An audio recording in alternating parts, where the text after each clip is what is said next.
নমস্কার বন্ধুরা, এক চিমটে রাবণে তোমাদের সকলকে স্বাগতম জানাই। আজ আমি তোমাদের সাথে শেয়ার করব একটি খুবই সহজ ও সরল রেসিপি, সাদা আলুর চচ্চড়ি।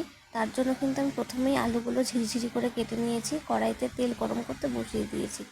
এরপর তেল গরম হলে সেই তেলে কিন্তু কালো জিরে ও বেশ কিছুটা চেরা কাঁচা লঙ্কা ঝালের পরিমাণ অনুযায়ী যার যার মতন দিয়ে নিতে হবে।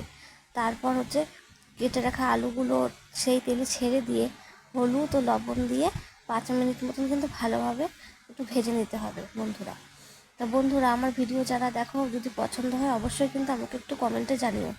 তা ভালো লাগলে অবশ্যই একটু লাইক, শেয়ার ও ফলো, সাবস্ক্রাইব করে দিও বন্ধুরা।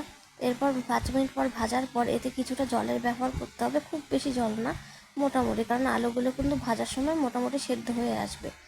তারপর 5 মিনিট মতন ফুটিয়ে নিয়ে নামানোর আগে কিন্তু ধনেপাতা কুচি দিয়ে নামিয়ে নিলেই সকালের জলখাবারে বা ভাতের সাথেও তোমরা খেতে পারবে।